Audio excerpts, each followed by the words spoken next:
বাদল শাপলা মিডিয়াতে আরও একবার স্বাগত জানিয়ে শুরু করতে যাচ্ছি আমার এই ছোট্ট ভিডিওটি। আশা করছি সবাই শুরু থেকে শেষ পর্যন্ত দেখবে, আর ভালো লাগলে অবশ্যই একটা লাইক করে দিবে। অবশেষে ছোট মেয়ের আবদারটা রাখতে পারলাম, না রেখে কি আমার উপায় আছে? ও সারাটা দিন আমার মাথা নষ্ট করে দিচ্ছে ঘ্যান ঘ্যান করে, যে কখন আমি মাটি আনতে যাব। তো তারপরে মন্দিরে গেলাম, ঠাকুর মশাইকে জিজ্ঞাসা করে দুটো তুলসীর গাছ নিয়ে আসছি, সাথে একটুখানি মাটি নিয়ে আসছি। আর এই যে এখানে একটু হলুদের গুঁড়ো দিচ্ছি, কারণ হচ্ছে এই মাটিটাতে অনেক পিঁপড়া ছিল, লাল পিঁপড়া। তো ভাবলাম যদি গাছের কোনো ক্ষতি করে, তার জন্য হলুদ গুঁড়োটা দিলাম, পিঁপড়া চলে যাবে।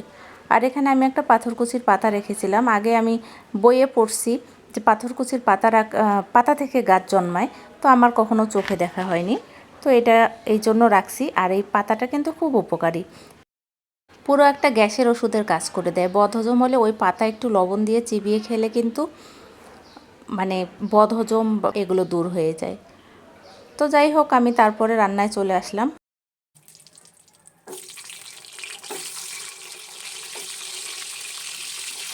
আর ওর বাবা এক সপ্তাহ ধরে বাসায় নেই, আমরা একাই আছি। না, ওর বাবা উত্তরায় ট্রেনিংয়ে গেছে। আজকে সে বাসায় আসবে, তবে দুপুরে আমাদের সাথে খাবে না, রাতে খাবে।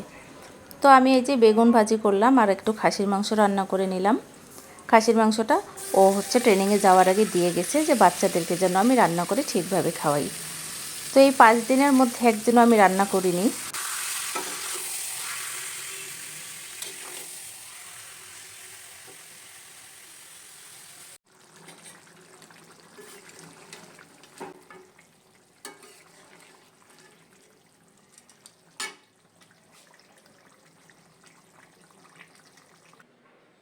তো এই যে খেতে বসলাম, খাওয়া দাওয়া করেই এখন আমি বাইরে চলে যাব মেয়েকে নিয়ে ওর প্রাইভেটে।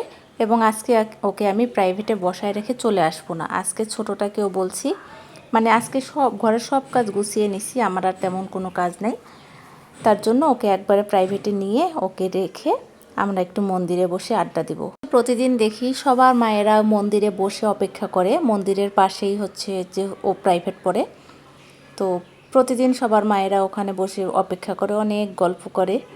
তো আজকে আমার মনে হলো, যেহেতু কালকে শুক্রবার আছে, ওদের স্কুল বন্ধ আছে, 5 দিন পর ওর পাপা আসবে, ও তো খুবই খুশি। আজকে ওর আর ঘুমও ধরবে না। তো ভাবলাম যে ওকে আর এত কষ্ট করে ঘুম পাড়ানোর দরকার নেই, ওকে নিয়ে আমি একটু ঘুরে আসি। মন্দিরে আসার পরে ওর একটা আঙ্কেল ওকে একটা আম দিল। ও তো আমটা পেয়ে অনেক বেশি খুশি। আসলে আমরাও যখন ছোট ছিলাম, আমাদের তো গ্রামে বাড়ি, প্রচুর আম ছিল। বাড়িতে ডালা ভরা আম থাকলেও এই যে বাইরে একটা আম কুড়িয়ে পাওয়া, এটার কিন্তু আসলে মজাটা আলাদা। তো দেখো কত বাচ্চার গার্জিয়ানরা এখানে অপেক্ষা করতেছে, এটা প্রতিদিনের দৃশ্য। তো আজকে আমি এখানে সময় কাটে একেবারে সন্ধ্যার সময় বাসায় যাব। তো আজকের ভিডিওটা এই পর্যন্তই। সবাই অনেক বেশি ভালো থাকো, সুস্থ থাকো, দেখা হচ্ছে আগামী ভিডিওতে।